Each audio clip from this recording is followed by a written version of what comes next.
In chapter 42, we start to think about the role that circulation and gas exchange play within an organism. And we'll talk about some lower level organisms as well as ourselves.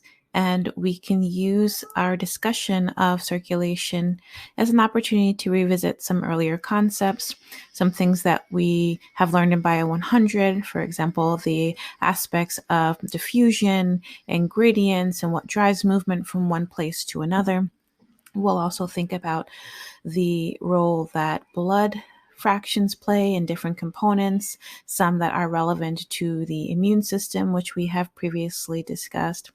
And we can also think about the role of cell communication as it applies to the idea of allowing for the heart, cardiovascular system to respond appropriately. And so as a result, hormones can play a role in our discussion as well. Ultimately, every organism needs to be able to exchange substances with their environment. And we want to think about how that is relevant to the varying needs of an organism. Here we have an axolotl, which is an amphibian that accomplishes an exchange of substances with its environment, specifically through its gills, which are seen here. And when it comes to gills, these are specialized for exchange in certain animals. And we'll take the time to discuss the process of respiration as it relates to us later on. But the idea is that oxygen is going to be able to diffuse from the water into the blood vessels. And carbon dioxide, which is a form of waste that's built up in the organism, is able to diffuse out of the blood and into the surrounding environment, which would be the water. And so when we're looking at this, we're thinking about an opportunity for exchange. Okay, so again, we're thinking about, okay, O2 is going to come in. We want our CO2 to come out because we're thinking about it in the sense of, okay, I'm generating waste. It's got to go somewhere. We do not want concentrations of carbon dioxide to build up within the organism. We need oxygen because, as a reminder, when we're thinking about the process of metabolism, we and other organisms rely really heavily on the presence of oxygen to serve as a final electron acceptor within the process of the electron transport chain, which is associated with oxidative phosphorylation, which generates a ton of ATP.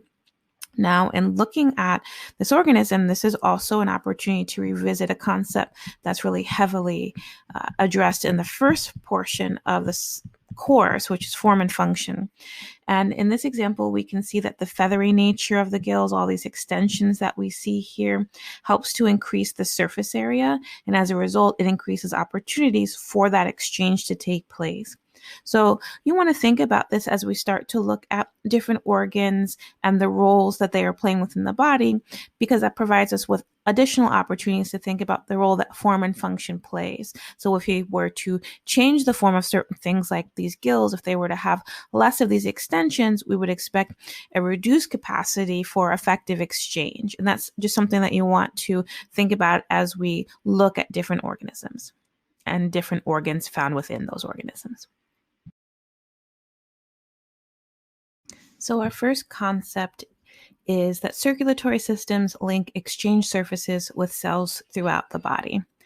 And something that is essential, whether we are thinking about a relatively simple organism versus a complex one, is that the ability to move substances between cells and their surrounding environment is accomplished through the process of diffusion. Diffusion is a passive movement that depends on concentration gradients, with movement being from a high concentration gradient to a low concentration gradient, so essentially down their concentration gradient. And when it comes to the process of diffusion, the idea of its efficiency is based on proximity, so distance plays a role. And that's important to consider because when we're thinking about larger organisms or the ability of a substance to travel for a very long time or for a very far distance, we can't rely exclusively on diffusion in order for those events to occur.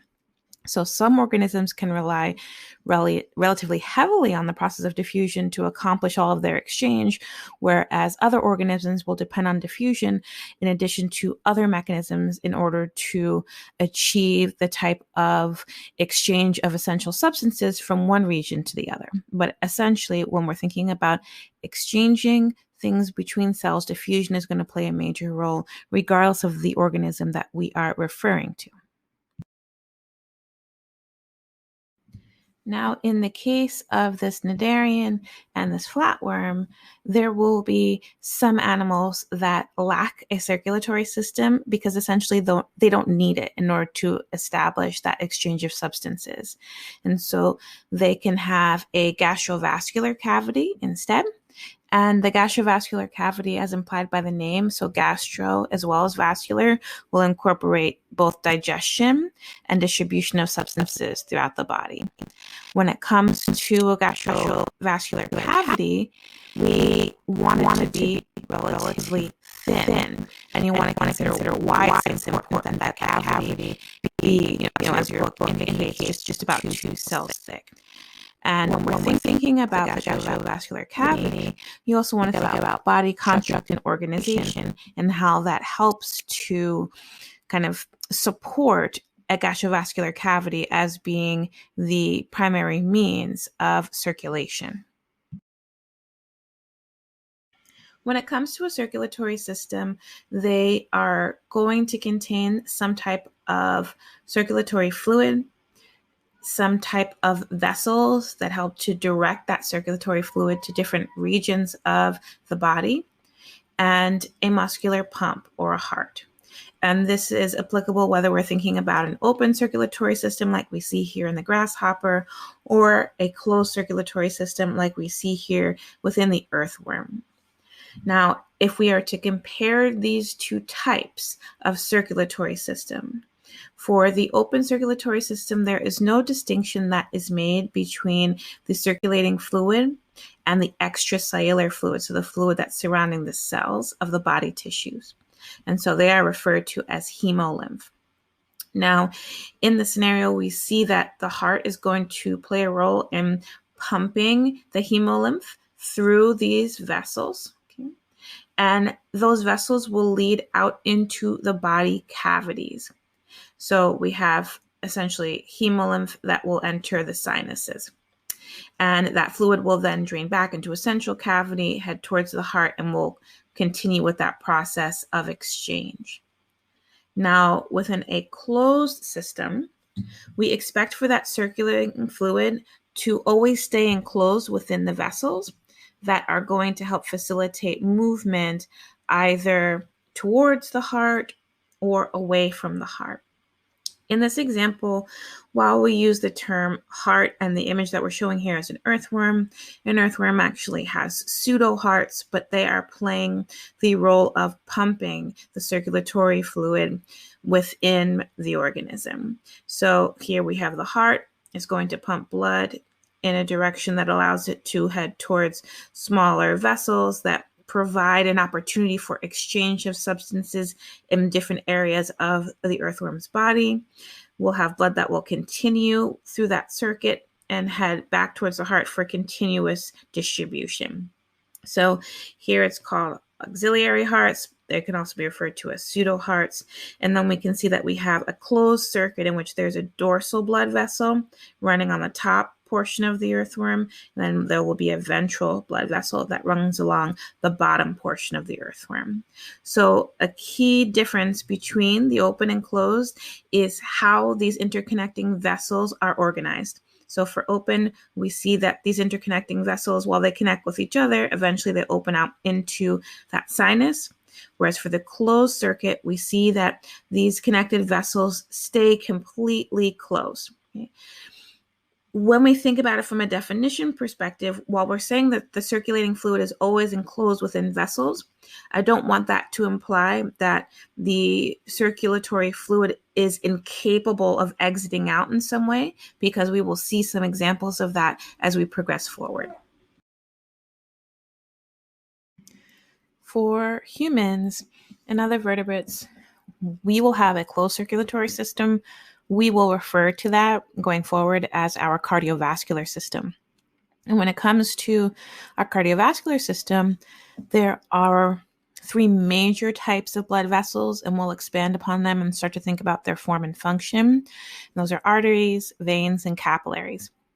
When it comes to movement of that circulating fluid, which is blood, we want it to be unidirectional within these vessels. So we want it going directly where it needs to go. We don't want to create any turbulence by backflow. And so this helps to increase the efficiency of moving that circulatory fluid throughout our bodies.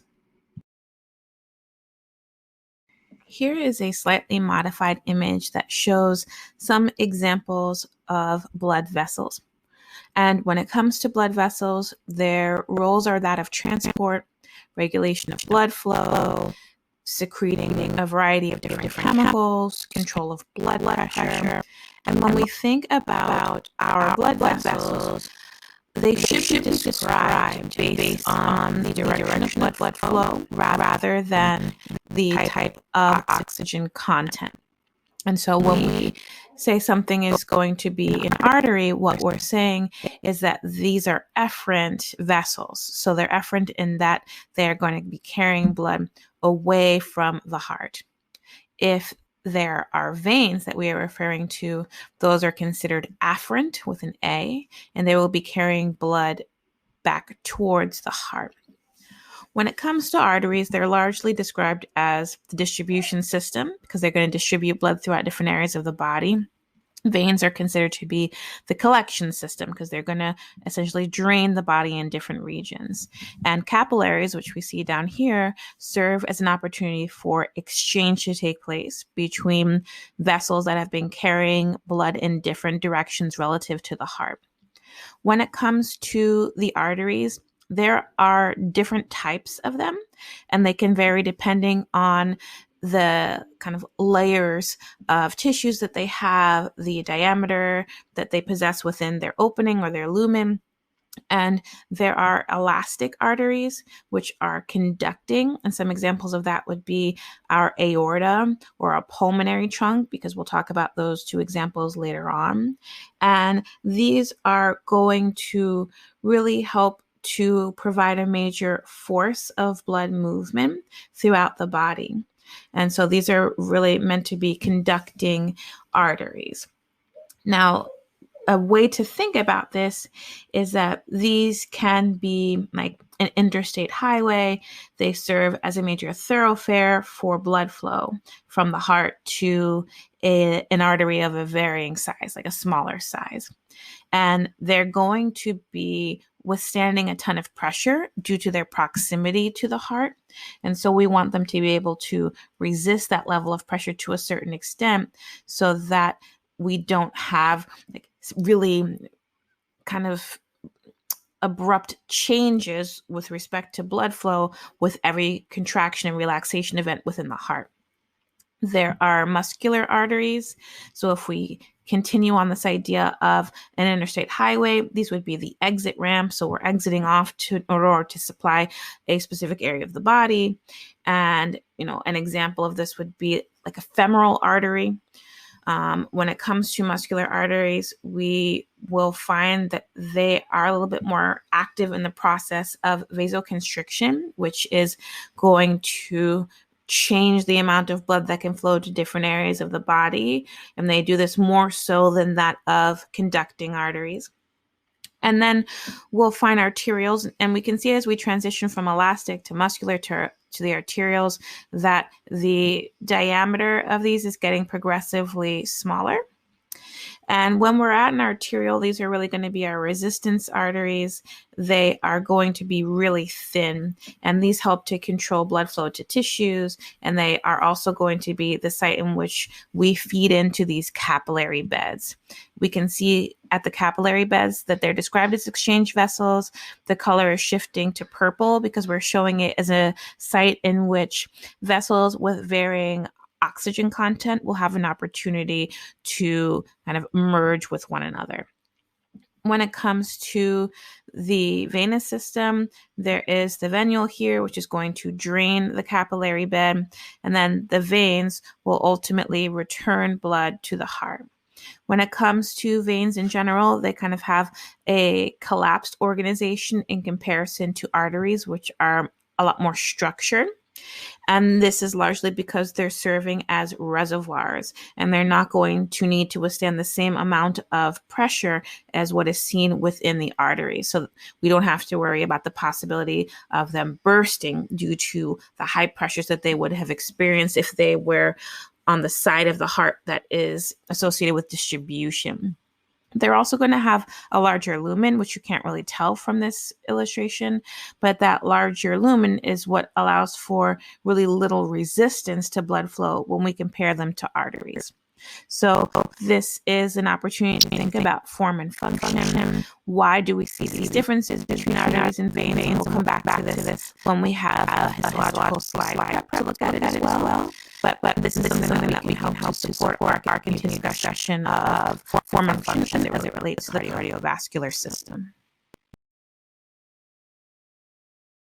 So here we have an example of a closed circulatory system that is single circulation. And this example is a fish. And fish have a true chamber pump heart. So they have a single atrium and they have a single ventricle.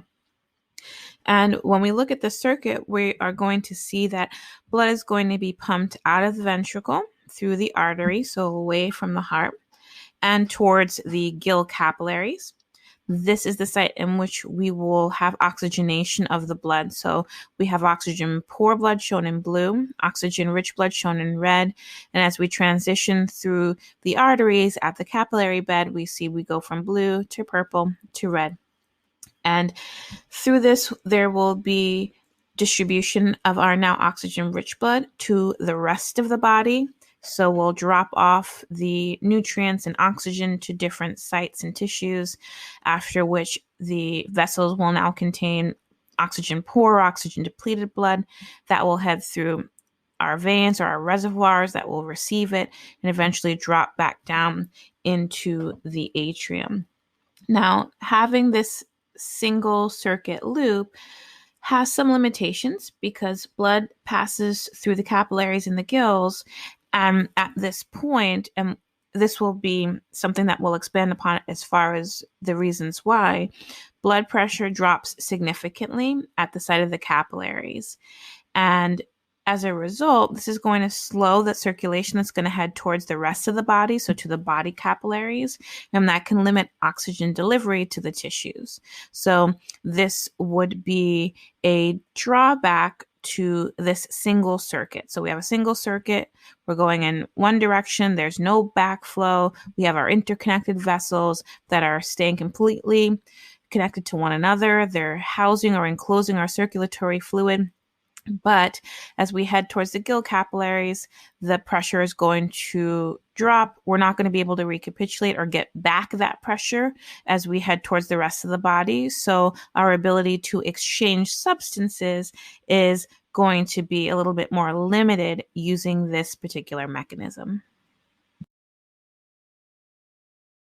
Here we have an example of double circulation, which is seen in amphibians as well as reptiles and mammals. And in looking at this, we can see that in contrast to the fish where we saw exclusively oxygen-poor blood within the heart, there is going to be a region that is oxygen-poor as well as a region that is oxygen-rich. Now, when it comes to the amphibian heart, it has 3 chambers. So it has 2 atria. It has a right atria and a left atria. And then it has a single ventricle down here. Now, in looking at this particular organization, we can see that oxygen-poor and oxygen-rich blood can be distributed separately from the right and left sides, respectively. So the right-hand side will have the oxygen-poor, and the left-hand side will have the oxygen-rich. And when we're thinking about right and left, we'll be referring to its location as far as anatomy is concerned, right? Not as far as the image is concerned. So a proper image should illustrated with respect to anatomical positioning, which is what we see here. So while this is to you the left-hand side, when it's found within the organism, it's the right-hand side, and vice versa. Now, when it comes to the three chambers, the atrium is going to have a division. So there's going to be two chambers. The right atrium will receive the deoxygenated blood, and that will be coming from the systemic circuit, which essentially means the rest of the body. And the left atrium will receive oxygenated blood from the lung and skin capillaries. And having the atria plural be receiving blood in two different regions that are kind of partitioned away from one another, so that it helps to reduce the mixing of oxygen at this location. Now, amphibians have a single ventricle, and that means the separation of the systemic circuit and the pulmocutaneous circuit is incomplete. But the ventricle will pump blood to both the lungs and to the body. So we don't have any means of separating blood content completely within the ventricles here. Now, when it comes to oxygenation, we see that lungs are playing a role as well as skin. And so that is why it's referred to as pulmo for lungs, cutaneous for skin circuit. And when it comes to double circulation is actually capable of maintaining a higher blood pressure within the organs than single circulation. So this would be beneficial for an organism that is really depending on efficiency of movement and pressure in order to help carry out a lot of the activities that it needs to sustain life. The reason why having the double circulation allows for a higher amount of pressure is that we have an opportunity to reestablish that pressure gradient when we have blood entering back into the heart, right? So if we think about the earlier image, we see that we have one opportunity to pump out of the heart. It kind of circulates, receives oxygen, gets distributed to the rest of the body, and then comes back. Here we have an opportunity for blood to head to a region to receive oxygen. It receives that oxygen, heads back towards the heart, and then we can pump that blood out. So we can reestablish the pressure that we could not when we utilize that single circulation example. Here we have double circulation for a mammal, and it's broken down into a systemic circuit and a pulmonary circuit. And we'll go through the steps of circulation within these circuits in a different illustration. So for now, we're just thinking about an overview of how mammal circulatory system is organized. And what we see here is similar with respect to our ability to establish a nice strong pressure gradient through blood leaving the heart on one side, receiving oxygen, then having an opportunity to head back in for that distribution to the system, the systemic capillaries. But when we're looking at the heart itself, there are four chambers. So there are two atria and two ventricles. So for each one, you have a right side one and a left side one. And what we can see here, in contrast to the previous example for the amphibians, is that when we look along the midline of the heart, we no longer see purple because we have tissue that's going to partition off that ventricle. And so we're able to keep the pulmonary and the systemic circuit completely separate in this particular example. And what we're doing through having a four-chambered heart is we're increasing efficiency. And that's thought to be important for endotherms. And mammals are endothermic. And having more efficient circulation can help to support a higher metabolic rate. And having metabolism, we know that we create byproducts as a result of that. And in order for endotherms to maintain their internal body temperature, we expect for them to have a higher metabolic rate. And so having the four-chambered heart, having the complete partitioning, having the double circulation helps to increase efficiency as it relates to the needs of this organism. So you want to think about the fact that we have an endotherm here. What does that mean? It means that the organism itself is responsible for maintaining its internal body temperature at a particular set point. And when we're thinking about metabolism, we want to think about cellular respiration and all the needs that are required in order for those events to take place effectively. So here is now kind of form and function. Why is the mammal circulatory system organized as it is? How does that help support the needs of the mammal?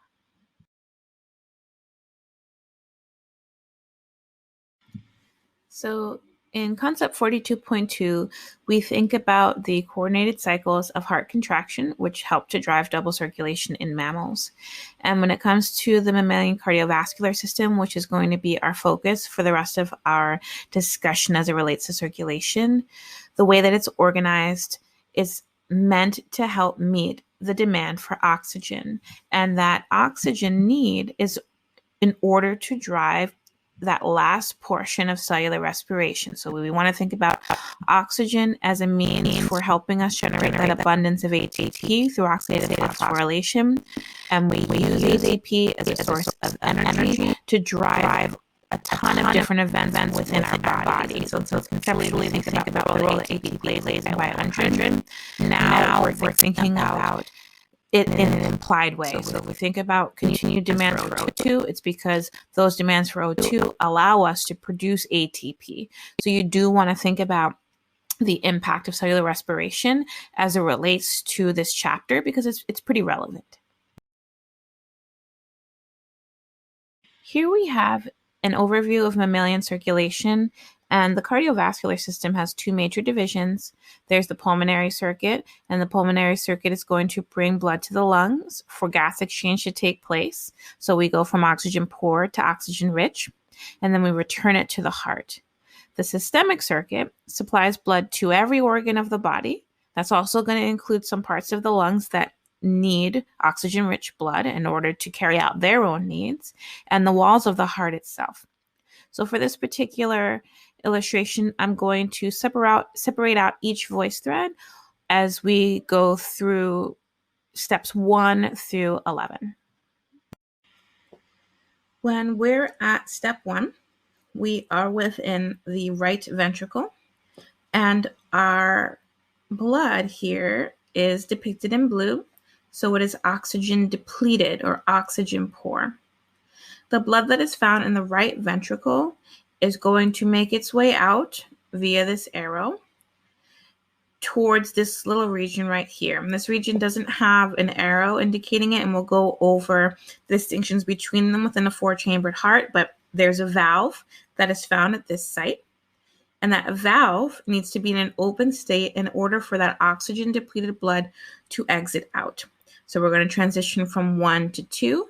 2 is the pulmonary trunk, which is also not shown within this illustration, but that's going to be the major vessel that is going to be receiving the oxygen poor blood that gets pumped out of the right ventricle.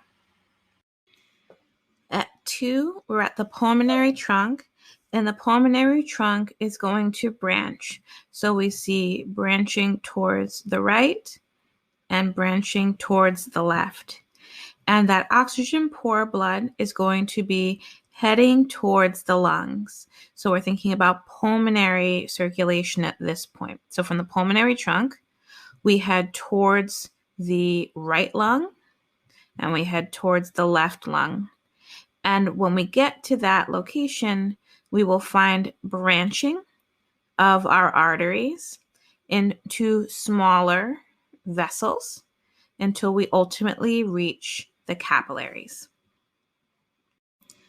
So from the pulmonary trunk, we'll head towards the right pulmonary artery and the left pulmonary artery until we get to the capillaries of the right lung, the capillaries of the left lung. At this location, our capillary bed, we will have an exchange. We'll have diffusion of our substances. And so we will have movement of our oxygen into these vessels, okay? And that oxygen source is coming from the lungs. And through that process, we will see a shift from a blue state to that of a red state. And now we go from pulmonary arteries to our right pulmonary vein and our left pulmonary vein. and veins will head towards the heart. So now these veins will be making their way back towards the heart, where we can reestablish pressure through the pumping of our heart. By the time we're at 4, we are in the left atrium, which has received blood from the right and left pulmonary veins. So it's going to collect that blood, and it's going to drop down into 5. And in order for it to go from 4 to 5, there is a valve that will separate the atria from the ventricle. And in order for flow to occur, that valve needs to be in an open state. Step 5, we're in the left ventricle, and this oxygen-rich blood is going to get pumped out of the ventricle, and it's going to make its way past this valve here. And this valve is what separates the content of blood from the ventricle with the aorta. The aorta at step 6 is going to help us distribute blood to the rest of the body through systemic circulation. So they will branch out into tons of different arteries, and ultimately the idea is that they will go up towards the top of the body, they will go down towards the bottom, and eventually meet different capillary beds. So there'll be capillary beds at the head and at the forelimbs, capillary beds at the abdominal organs and the hind limbs, and that will serve as an opportunity for those regions to receive oxygen. And now, while I'm not specifically saying it, there are other substances that are diffusing down their concentration gradients as well, but we'll reserve that discussion for when we get to the respiratory portion of this chapter. So right now I'm just focusing on the shift with respect to oxygen content. So at step 6, and we'll kind of consolidate, because from 6 we'll have 7 and 8, but we have blood heading up, blood heading down through major vessels that will get smaller and smaller until they reach those capillary beds, and they'll ultimately drop off the oxygen that they have to those areas that need it. So steps 9 and 10 are not necessarily sequential steps here. So 9 is the superior vena cava, often abbreviated as SVC. And then at 10, we have the inferior vena cava. And both 9 and 10 are serving to bring their now oxygen depleted blood back to the right-hand side of the heart. So from 9 and 10, we pool now this oxygen poor blood into the right-hand side, so into the right atria. And so blood's going to head into the right atrium, and then that's going to allow us to start this process all over again. Now, something that's important to consider for this mammalian circulation example is that while we're putting this stepwise in terms of the right-hand side and the left-hand side, the ventricles, both right and left, are going to be pretty much simultaneously contracting through this process. So it's not like pulmonary circuit first, systemic circuit second. These things are happening really close together. So ventricular contraction, atrial contraction, they're one cohesive event, and we'll go through that when we discuss the cardiac cycle.